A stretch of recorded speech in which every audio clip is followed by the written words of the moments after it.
Hello everyone, নমস্কার সবাইকে। চলে এলাম নতুন একটি ব্লগ নিয়ে। বেশ কয়েকদিন পেজে ইনঅ্যাক্টিভ ছিলাম, কারণ আমি ঘুরতে গিয়েছিলাম পাহাড়ে। চট্টগ্রামের সীতাকুণ্ডে ঘুরতে গিয়েছিলাম বাবা ভোলানাথের পুজো দেখতে। শিবরাত্রিতে বাবা ভোলানাথের চন্দ্রনাথ মন্দিরে 12 থেকে 15 লাখ লোকের ভক্ত সমাগম ঘটে। আমিও গিয়েছিলাম এবার বাবার সেই ভক্ত সমাগম দেখতে, এবং 1200 ফুট উপরে বাবা চন্দ্রনাথ দেবের মন্দিরে পাহাড়ে ট্রেকিং করে পুজো দেওয়ার উদ্দেশ্যে আমি চলে গিয়েছিলাম সীতাকুণ্ডতে। তো প্রথম দিন এটা আমার সীতাকুণ্ডতে আমি ঘুরেই দেখতে পেলাম অনেক সুন্দর মেলা বসেছে। প্রায় 3 থেকে 4 কিলোমিটার রাস্তার দুই ধারে বিস্তৃত বিশাল মেলা বসেছে।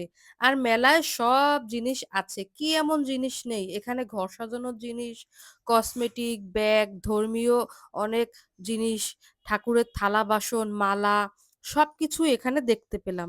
আসলে মেলা দেখতে খুব ভালো লাগে। সামনে যেহেতু দোল পূর্ণিমা, তাই প্রতিটা দোকানে হরেক রকমের আবির ছিল।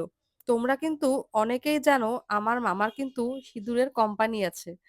সেখান থেকে কিন্তু তোমরা আবির, সিঁদুর এগুলো পেয়ে যাবে। সব রকমের আবির পাবে, এবং সিঁদুরের কোম্পানির নাম হলো মহাতীর্থ সিঁদুর এবং রবিতীর্থ সিঁদুর। তোমরা যারা যারা সেই সিঁদুরগুলো দেখবে মেলায়, আমাকে কিন্তু কমেন্ট করে জানাবে তোমরা এই সিঁদুর দেখেছো কিনা। এখানে আছে লাল সিঁদুর, খয়েরি সিঁদুর এবং নববধূর জড়ি সিঁদুর। আর মহাতীর্থ কোম্পানিতেও লাল এবং খয়েরি দুই রকমের সিঁদুর আছে। এই সিঁদুর আর আবির কিন্তু তোমরা বাংলাদেশের সব কয়টা মেলাতেই পেয়ে যাবে। তো তোমাদের যদি ভালো লাগে তাহলে এগুলো কিনে আমাকে জানাতে পারো।